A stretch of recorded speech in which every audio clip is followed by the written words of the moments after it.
Well, yeah, kids and animals. That's a challenge. On top of that, puppets, explosions, and lots of visual effects. It was a big movie. It had a lot of moving components, and that was probably the biggest challenge, is just shifting gears. You know, you work for 4 days with Chris O'Donnell.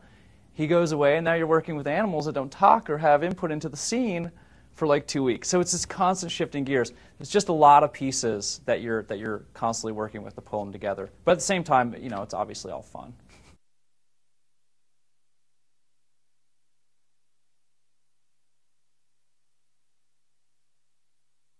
I don't know why they waited so long to do it. The only thing I can think about is that maybe they couldn't find the right story. I mean, when I kind of came onto this, the thing that struck me was the first movie, you know, Cats Were Evil.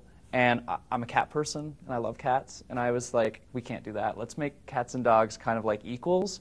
And that spurred the idea, I believe, of having them work together. So that idea was a big movie idea. So I think maybe it just took a while to find that idea. I don't know.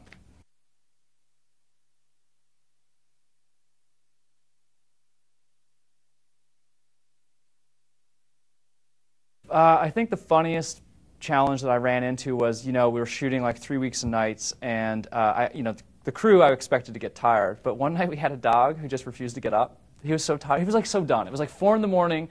It was cold. It was wet. We had to get him to like lay down, and he just refused.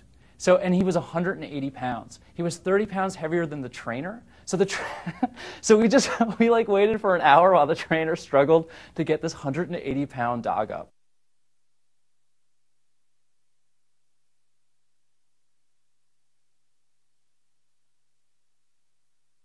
Oh man, I don't know if we had a diva.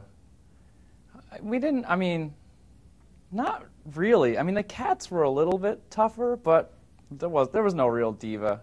Not really. I was the diva on set, I guess.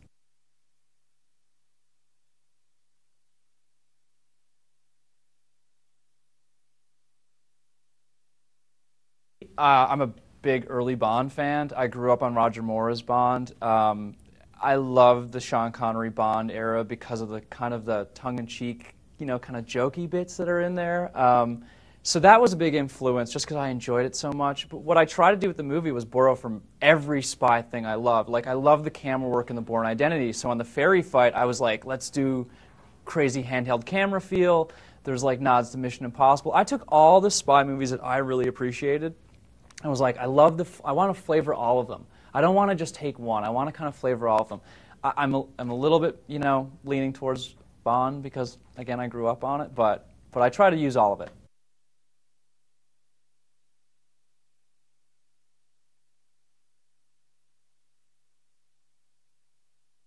Across the board, it was really fun to work with all of them. They brought a lot to their characters. I mean, it was really funny with Bet. You know, she came with lots of pictures of Kitty. You know, she really got into it. And after a while, they blended together. Like, at one point, you know, Nick and I were doing a session, and he's like, you know, I kind of look like him. And after a while, you just kind of associate the animals and the voices together.